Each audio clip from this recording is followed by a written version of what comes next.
بسم اللہ الرحمن الرحیم۔ آج انشاءاللہ العزیز گزار اردو 11ویں جماعت کے لیے اس کا ایک سبق ہے کچھ ذریعہ تعلیم کے باب میں۔ مصنف پروفیسر ڈاکٹر ابواللیث صدیقی۔ اس میں خالی جگہیں، اقتباس کی تشریح، مختصر سوالات اور مشقی سوالات میں جو کچھ ہے، جملے، مضمون، مرکزی خیال، ان سب سے آگاہی حاصل کریں گے۔ آپ سے التماس یہ ہے کہ غور سے سنیں گے، فائدہ ہوگا۔ اکثر نے الحمدللہ چینل سبسکرائب کر لیے ہے، لیکن کچھ ابھی بھی کافی ہیں جنہوں نے میرا چینل سبسکرائب نہیں کیا۔ برائے مہربانی چینل سبسکرائب کر لیجئے تاکہ وقتاً فوقتاً ہماری ویڈیو جو ہے جب اپلوڈ ہو تو آپ تک پہنچ سکے۔ دوسروں کو بھی شیئر کیجئے تاکہ دوسرے بھی مستفید ہو سکیں۔ لائک بھی کیا کریں اور کمنٹس بھی کیا کریں تاکہ ہمیں معلوم ہو کہ آپ اس سے کتنے مستفید ہو رہے ہیں۔ سب سے پہلے ہم اس کی کثیر الانتخابی سوالات پڑھیں گے۔ کثیر الانتخابی سوالات میں نمبر 1 ہے ہماری علمی زبان تھی۔ ہماری علمی زبان اصل میں جو ہے وہ فارسی اور عربی تھی۔ فارسی اور عربی قومی ترقی کے لیے ضروری ہے قومی زبان کی ترقی۔ اگر قومی زبان کی ترقی ہوگی تو قومی ترقی ہوگی۔ قومی زبان کو جو ہماری جیسے اردو قومی زبان ہے، اس کو اگر ترقی ہوگی تو ہماری قوم کی بھی ترقی ہے۔ اس کے بعد نمبر 3 میں پوچھا جا رہا ہے خیالات اور افکار کے اظہار کا ذریعہ ہے۔ اظہار کا جو ذریعہ ہے وہ ہے زبان۔ زبان ایک ایسی چیز ہے جس سے خیالات اور ہماری جو فکر ہے، سوچ ہے، اس کا اظہار معافی ضمیر ہو سکتا ہے۔ زبان۔ اردو نے پروں سے پرواز کی، فارسی کے پروں سے پرواز کی۔ اردو اور فارسی میں ہے یگانگت۔ کچھ ذریعہ تعلیم کے باب میں مصنف کا نام ہے پروفیسر ڈاکٹر ابواللیث صدیقی۔ اس کے بعد اس کے اقتباسات پیپروں میں آئیں گے انشاءاللہ، تو اقتباسات کی تشریح پڑھیں گے۔ اقتباس کی تشریح میں سب سے پہلے ہم نے تعارف مصنف پڑھنا ہوگا، اس کو سمجھنا ہوگا۔ پروفیسر ڈاکٹر ابواللیث صدیقی 15 جون 1916 میں پیدا ہوئے ہیں اور 7 سپٹمبر 1994 میں ان کا انتقال ہوا۔ پاکستان سے تعلق رکھنے والے ماہر لسانیات، زبان کے بارے میں، لسان کے بارے میں، اردو کے بارے میں، محقق، تحقیق کرنے والے، ریسرچ کرنے والے، ماہر تعلیم اور جو ایجوکیشن کے اندر بہت ہی ماہر ہوں، نقاد، تنقید کرنے والے، ناقدین میں جامعہ کراچی کی شعبہ اردو کے سربراہ اور کولمبیا یونیورسٹی کے وزٹنگ پروفیسر تھے۔ وہ علی گڑھ مسلم یونیورسٹی سے اردو ادب میں پی ایچ ڈی کرنے والے پہلے اسکالر تھے۔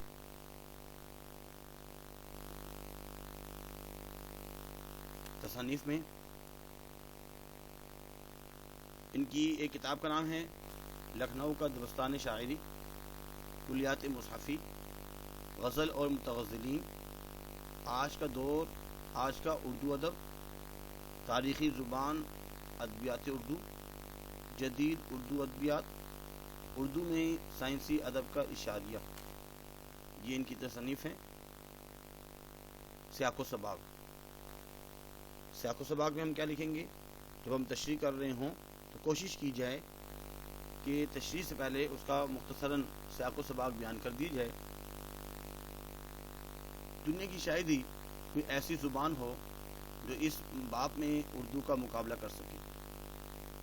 اس میں نئے الفاظ کے قبول کرنے کی بڑی صلاحیت ہے اور اپنی ساخت اور مزاج کے باعث غیر زبانوں کے الفاظ اور اصطلاحات بھی اس میں بلا تکلف گھل مل جاتے ہیں۔ فارسی اس ملک کی سرکاری اور دفتری زبان رہی اور یہی ہماری علمی و ادبی زبان رہی۔ فارسی لوگوں کے گھروں میں بولی جاتی تھی۔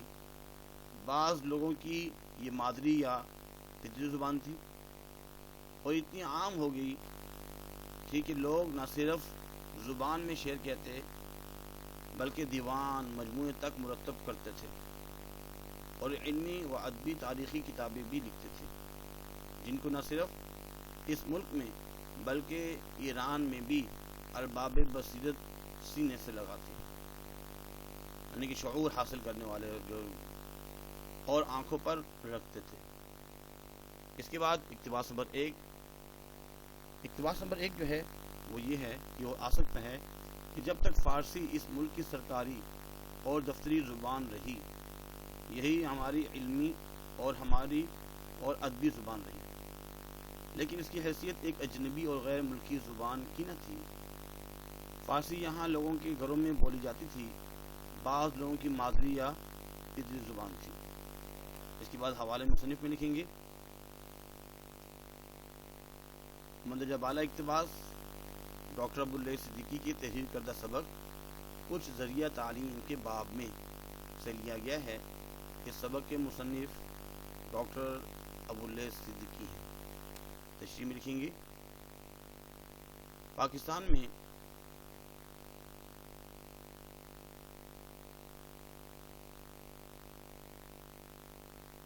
اردو زبان کو قومی زبان قرار دینے کے بعد اس کی دفتری حیثیت کو متعین کرنا ضروری ہے۔ سرکاری زبان کے طور پر اب تک انگریزی رائج ہے، اس سے پہلے فارسی زبان کا دورہ تھا۔ برصغیر پاک و ہند میں مسلمانوں کی آمد اور اسلام کی ترویج کے بعد سماجی سطح پر کئی تبدیلیاں رونما ہوئیں۔ سرکاری اور درباری زبان کے طور پر، جیسے بڑے بڑے دربار ہوتے تھے مغل خاندانوں کے، فارسی زبان کا چلن تھا۔ عربی کی مسلمہ دینی حیثیت کی بنا پر اس کی برتری مذہبی امور میں قائم تھی۔ یہ جتنی بھی دینی کتابیں تھیں، قرآن حدیث وغیرہ، اس میں اس کو عربی کو تسلیم کیا جاتا تھا، لیکن اس زمانے تک عالم اسلام کی تہذیبی زبان کے طور پر فارسی زبان میں ترجمہ ہوا۔ فارسی لوگوں کے گھروں میں بولی جاتی تھی، بعض لوگوں کے یہ مادری یا پدری زبان تھی اور اتنی عام ہو گئی تھی کہ لوگ نہ صرف زبان میں شعر کہتے بلکہ دیوان اور مجموعے تک مرتب کرتے تھے۔ بڑے بڑے دیوان اور مجموعے جو ہے فارسی زبان میں مرتب کیے جاتے، لکھے جاتے، اور علمی اور ادبی تاریخ بھی لکھتے تھے، جن کو نہ صرف اس ملک میں بلکہ ایران میں بھی جو ارباب بصیرت ہے، شعور والے ہیں، وہ بھی سینے سے لگاتے اور آنکھوں پر رکھتے تھے۔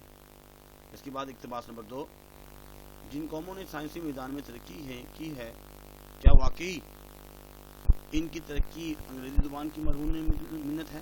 مثال کے طور پر یورپ میں جرمنی کو یا پھر روس کو یا پھر ایشیا میں جاپان کو لے لیجئے، ان ملکوں کی سائنسی ترقی اور صنعتی فروغ کو ہی ایسی بات نہیں جس پر کوئی بحث ہو سکے۔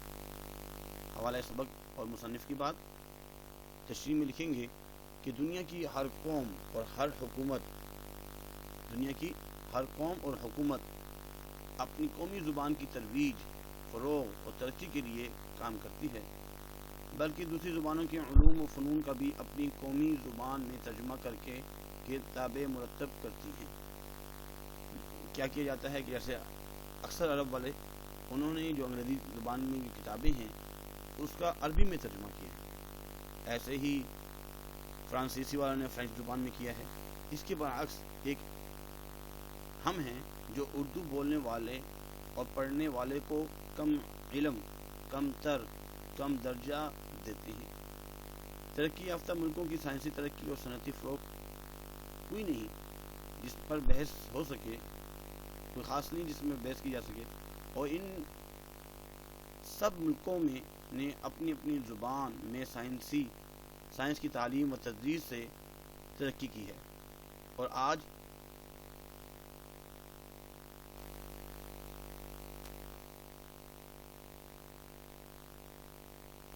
سائنسی لٹریچر جتنا ان زبانوں میں شائع ہوتا ہے، انگریزی میں شائع ہونے والے لٹریچر سے مقدار یا نوعیت کسی اعتبار سے کم نہیں۔ تو اگر دنیا کے اور چھوٹے بڑے مختلف ممالک اپنی اپنی زبانوں میں جملہ فنون اور سائنسی صنعتی اور تکنیکی تعلیم کا انتظام کر سکتے ہیں، تو ہماری زبان میں کیا ایسی بنیادی کمزوری اور خامی جس کی بنا پر یہ ہماری تعلیم اور بالخصوص سائنسی تعلیم کا ذریعہ نہیں بن سکتی؟ اقتباس نمبر 3، ہمارے محبان قوم کا ایک طبقہ اور ہے جسے اپنی زبان سے بھی ہمدردی ہے۔ یہ لوگ اصولاً تو اس بات کو تسلیم کرتے ہیں کہ قومی ترقی کے لیے قومی زبان کی ترقی ضروری ہوتی ہے، اور ملک میں تعلیم و تدریس کے معیار کو اعلیٰ کرنے کے لیے قومی زبان میں تعلیم ہونی چاہیے۔ حوالہ سبق اور حوالہ مصنف کی بات تشریح میں لکھیں گے کہ قومی زبان کی اہمیت نے تعلیم و تدریس کی مختلف سطحوں پر اپنی اہمیت اور افادیت کو منوا لیا ہے، اور بعض مضامین کے اساتذہ کرام نے قومی زبان کو ذریعہ تعلیم کی حیثیت سے اختیار بھی کر لیا ہے، اور ملک میں تعلیم و تربیت کے معیار کو اعلیٰ کرنے کے لیے قومی زبان میں تعلیم ہونی چاہیے۔ علوم اور فنون پر کتابوں کا ذخیرہ موجود نہیں ہے، غرض ان کے خیال میں ابھی وہ وقت نہیں آیا کہ اپنی زبان میں تعلیم دینے کے مسئلے کو اٹھایا جائے، لیکن ان کے خیال میں اردو ابھی اس قابل نہیں ہوئی کہ اسے یہ منصب سونپا جائے۔ اس میں علمی اور فنی اصطلاحات کی کمی ہے، اس میں سائنسی مضامین کو ادا کرنے کا اسلوب پیدا نہیں ہوا ہے، علوم و فنون پر کتابوں کا ذخیرہ موجود نہیں ہے، غرض ان کے خیال میں ابھی وہ وقت نہیں آیا کہ اپنی زبان میں تعلیم دینے کے مسئلے کو اٹھایا جائے۔ اقتباس نمبر 4، دنیا کی شاید ہی کوئی ایسی زبان ہو جو اس باب میں اردو کا مقابلہ کر سکیں کہ ان میں نئے الفاظ کے قبول کرنے کی بڑی صلاحیت ہے، اور اپنی ساخت اور مزاج کے باعث غیر زبانوں کے الفاظ اور اصطلاحات بھی اس میں بلا تکلف گھل مل جاتے ہیں۔ حوالہ سبق اور مصنف کے بعد تشریح میں لکھیں گے کہ اردو زبان میں الفاظ کے قبول کرنے کی بڑی صلاحیت ہے۔ اردو زبان کے الفاظ اور اصطلاحات بھی دوسری زبانوں میں بلا تکلف گھل مل جاتے ہیں، اس لیے اگر اس کو جدید علوم و فنون کی تعلیم و تدریس کے لیے اختیار کیا جائے تو یہ اس فرض کو ادا کر سکتی ہے۔ زبان کی ترقی کی جس منزل میں جس قسم کے خیالات کے اظہار کی ضرورت ہوتی ہے، اسی قسم کے الفاظ پیدا ہوتے رہتے ہیں۔ ایک زندہ زبان کی نشانی یہی ہے کہ وہ کتنی تیزی اور آسانی سے تبدیلیوں کو اپنانے میں کامیاب ہوتی ہے۔ اردو زبان میں بھی کچھ ایسے الفاظ ہیں جو بھلے ہی اب تک کسی لغت یا ڈکشنری میں شامل نہ کیے گئے ہوں، مگر عام بول چال کا حصہ بن گئے ہیں۔ ہماری بدلتی ہوئی دنیا کے ساتھ ساتھ ہماری زبان بھی بدل رہی ہے، تو یہ بات واضح ہوئی کہ دنیا کی شاید ہی کوئی ایسی زبان ہو جو اس باب میں اردو کا مقابلہ کر سکے۔ اس کے بعد مشقی سوالات میں سوال نمبر 1 یہ ہے کہ اردو زبان کی ترقی میں پہلے کن لوگوں نے حصہ لیا؟ اس کا آنسر یہ ہے کہ اردو زبان کی ترقی میں پہل صوفیاء کرام اور علماء اعظام نے اس کی طرف توجہ دی اور اسے برصغیر ہند و پاک میں تبلیغ دین کا ذریعہ اور وسیلہ بنایا، اور پھر اپنی تعلیمات، مریدوں کی تربیت اور تصنیف و تعریف میں اختیار کی؟ سوال نمبر دو یہ ہے، اردو سے پہلے برصغیر پاک و ہند میں فارسی زبان کا کیا مقام تھا؟ اردو سے پہلے برصغیر پاک و ہند میں فارسی سرکاری زبان تھی اور یہی علمی و ادبی زبان بھی تھی۔ فارسی لوگوں کے گھروں میں بولی جاتی تھی اور بعض لوگوں کی یا تو یہ مادری زبان تھی یا فطری زبان، اور یہ اتنی عام ہو گئی تھی فارسی زبان کہ لوگ اس میں صرف شعر نہیں بلکہ بڑے بڑے دیوان اور مجموعے بھی اس میں مرتب کرتے تھے اور اپنی علمی اور ادبی تاریخی کتابیں بھی لکھا کرتے تھے فارسی میں۔ اور ایران والے جو ہے، وہاں کے جو باشعور لوگ ہیں، ارباب البصیرت والے، وہ ایسی کتابوں کو، ایسے مجموعوں کو، ایسے دیوانوں کو جو فارسی زبان میں شعر و شاعری کی ہوا کرتے تھے ان کو بہت پسند کرتے، سینے سے لگاتے اور اپنی آنکھوں پر رکھتے تھے۔ اس کے بعد سوال نمبر 3، فارسی کے اثر اور اقتدار نے اردو پر کیا اثرات ڈالے؟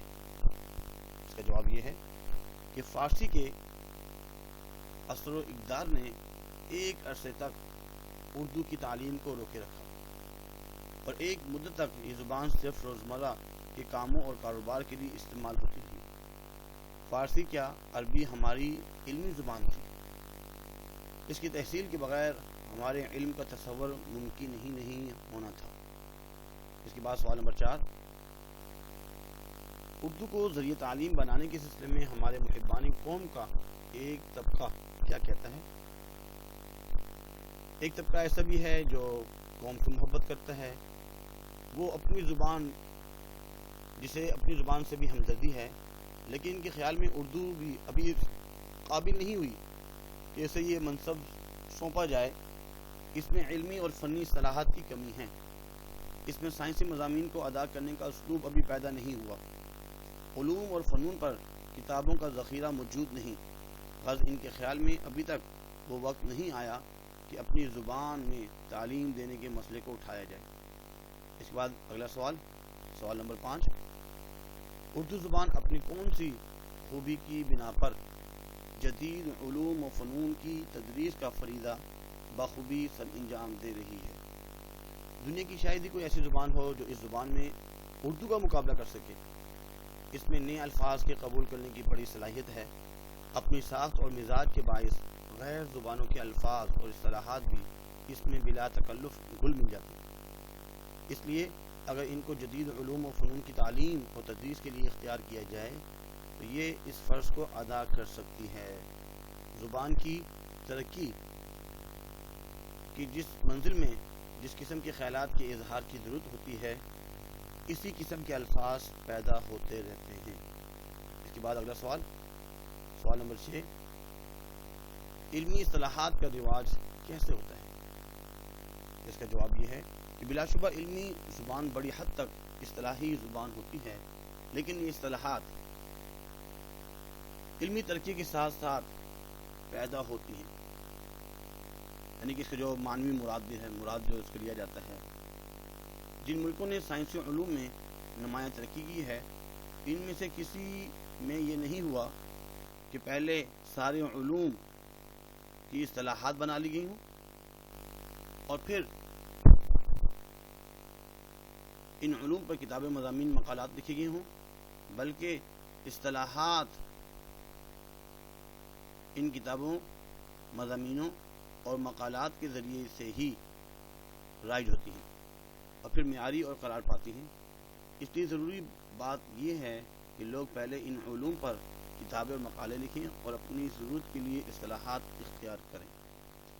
اس کے بعد سوال نمبر 3 ہے، مرکزی خیال لکھیں۔ اس کا مرکزی خیال تو ویسے نظموں کا آتا ہے، لیکن مشقی سوالات میں مرکزی خیال جو دیا گیا ہے تو مرکزی خیال 5-6 لائنوں کا ہوتا ہے، اس کو سن لیجئے۔ مرکزی خیال سے پہلے تعارف مصنف لکھنا ہوگا۔ شروع میں ہم نے تعارف مصنف بتایا گیا۔ ڈاکٹر عبداللہ صدیقی نے اس سبق میں اس بات کی وضاحت کی ہے کہ جن ملکوں نے سائنسی علوم میں نمایاں ترقی کی ہے، وہ اپنی قومی زبان ہی کی بدولت کی ہے۔ اردو کو ذریعہ تعلیم بنانے کی مخالفت میں جن دلائل کا سہارا لیا جاتا ہے وہ اکثر بے بنیاد ہے۔ اگر ہم بھی سائنسی علوم میں ترقی اور تعلیمی میدان میں کامیابی حاصل کرنا چاہتے ہیں تو ضروری ہے کہ ہم اردو زبان کو ذریعہ تعلیم بنائیں۔ بس یہ اس کا مرکزی خیال تھا۔ اس کے بعد جملوں میں ایک ہے تنوع کو کہتے ہیں بہت سی انواع کی، بہت سی قسموں کی، طرح طرح کی جو قسمیں ہیں اس کو تنوع کہا جاتا ہے۔ اور اس کا جملہ یہ بنے گا بازاروں میں قسم کا ہونا، بازاروں میں اکثر اشیاء کی بہت سی تنوع پائی جاتی ہیں، یعنی کوئی بھی چیز ہے اس کی بہت سی قسم، بہت سی کوالٹی ہیں، بہت سی اقسام ہیں۔ اعانت مدد کو بولتے ہیں، غریبوں کی اعانت کرنے میں اللہ تعالیٰ کی خوشنودی حاصل ہوتی ہے۔ اس کے بعد اگلا ہے اصطلاح۔ اصطلاح اصل میں جو ہے اصطلاحات جو ہم پڑھ رہے تھے وہ اصطلاح کی جمع ہے۔ اس کے معنی یہ ہوتے ہیں کہ مرادی معنی۔ اس کا مرادی معنی کیا بنتا ہے، اس سے مراد کیا ہے؟ ایک تو لغوی معنی، لغت کے اندر کیا ہے، ڈکشنری کے اندر کیا ہے، اور ایک ہوتا ہے اصطلاحی معنی، مراد، اس سے کیا مراد لیا جا رہا ہے، کیا چاہا جا رہا ہے۔ عربی زبان میں اصطلاح سازی پر بہت کام ہوا ہے، ایسے ہی اردو میں بھی کرنے کی ضرورت ہے، ایسا کام اردو میں بھی کرنے کی ضرورت ہے، اصطلاحات بنائی جائیں ہر چیز کی۔ سایہ عاطفت، سایہ عاطفت کہتے ہیں مہربانی کا سایہ، والدین کی جو شفقت ہے، والدین کا جو سایہ ہوتا ہے، مہربانی کا سایہ، وہ تو والدین ہی کر سکتے ہیں۔ مرزا غالب نے اپنے والد صاحب کے مرنے کے بعد اپنا لڑکپن اپنے چچا نصر اللہ بیگ کے سایہ عاطفت میں گزارا۔ اس کے بعد ہے ارباب بصیرت۔ ارباب بصیرت اصل میں وہ باشعور جو لوگ ہوتے ہیں، باشعور لوگ انہیں کہا جاتا ہے۔ ارباب بصیرت کی کاوشوں سے ہی پاکستان حاصل ہوا۔ اس کے بعد ہے مفروضہ۔ مفروضہ اصل میں جیسے فرض کے معنی میں آتا ہے، کیے ہوئے، کیا ہوا، فرض کیا ہوا، مفروضہ۔ یہ ایک مفروضہ ہے، فرض کیا گیا ہے کہ سائنسی علوم میں ترقی اردو زبان میں ناممکن ہے۔ یہ تو لوگوں نے فرض کیا ہوا ہے، ایسا نہیں ہو سکتا، لیکن اردو زبان میں بھی سائنسی علوم میں اگر ہم ترقی حاصل کرنا چاہیں کر سکتے ہیں۔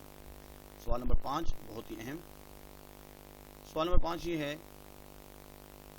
کہ قومی زبان کی اہمیت، قومی زندگی میں قومی زبان کی اہمیت، اس میں بہت پیارے انداز میں اس کو بیان کیا گیا ہے کہ شروع میں بات کی گئی ہے کہ دنیا کی 5000 سالہ تاریخ میں ایک بھی قوم ایسی نہیں جس نے کسی زبان دوسری زبان میں ترقی کی ہو۔ دنیا کا جدید ترین ملک اسرائیل جو ہے میں کسی کو انگریزی نہیں آتی، کم مدت میں انتہائی ترقی کرنے والا جو جرمنی ہے اسے بھی، جہاں لوگ انگریزی سے نفرت کرتے ہیں، اور دنیا اسلام کا ترقی یافتہ ملک جس کو ہم ترکی یا ترکی کہتے ہیں، جہاں استاد سے لے کر آرمی چیف اور سائنسدان سے لے کر چیف جسٹس تک سارا نظام ترک زبان ہے۔ چین میں کوئی سرکاری یا نجی عہدیدار جو ہے وہ انگریزی زبان بولتا نظر نہیں آئے گا، وہاں پہ جو ہے نا چائنیز زبان چلتی ہے۔ ایسے ایران کا تمام سرکاری نظام فارسی میں ترتیب دیا گیا ہے، اور یہاں ہر سال نوبل انعام کے لیے کوئی نہ کوئی نامزد ہوتا ہے۔ پتہ نہیں کسی نے ہمارے دماغ میں بٹھا دیا کہ ہم انگریزی کے بغیر ترقی نہیں حاصل کر سکتے۔ عجیب ہے کہ اردو ادب کی تاریخ 1000 سال پرانی ہے۔ بہت ہی اچھے انداز میں اس میں جو چیز مکتوب ہے اس کو ایک دفعہ پڑھ لیجئے، اور اس کو ایک جگہ لکھ کر پیپر میں بھی جو ہے مضمون آتے ہی رہتے ہیں تاکہ ہم اس کو بہتر انداز میں لکھ سکیں۔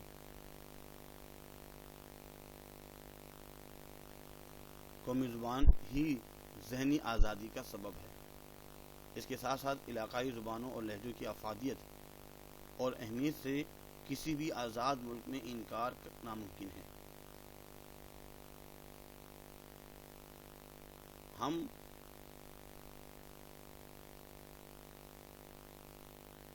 اور ہماری حکومت کیوں نہیں جان سکی، یہ ایک سوالی نشان ہے۔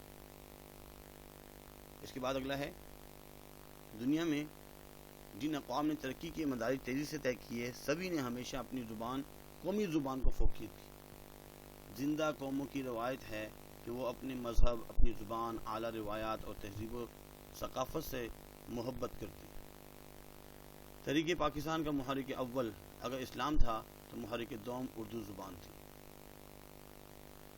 اور بانی پاکستان قائد اعظم محمد علی جناح نے فرمایا، میں آپ کو واضح طور پر بتا دینا چاہتا ہوں کہ پاکستان کی سرکاری زبان اردو ہوگی، اور صرف اردو کے سوا کوئی اور زبان نہیں ہوگی۔ جب یہ طے ہو چکا تو ہمیں اپنی قومی زبان اردو میں لکھے اور بولے جانے میں شرمندگی کیوں؟ امید کرتے ہیں کہ آج کا لیکچر آپ کو سمجھ میں آیا ہوگا، بہت ہی آسان ہے، اور اس کو یاد بھی کر لیجیے گا، اور لازمی ہم جو ہے کوشش کیا کریں کہ جتنے بھی اس کے کوشچن آنسر ہیں اس کو کاپی میں لکھا کریں۔ کاپی میں لکھنے سے فائدہ یہ ہوتا ہے کہ وہ یاد ہو جاتا ہے۔ آج کے اتنا ہی کافی ہے، اپنا خیال رکھیے گا، اللہ حافظ، وما علینا الا البلاغ المبین، جزاکم اللہ خیر۔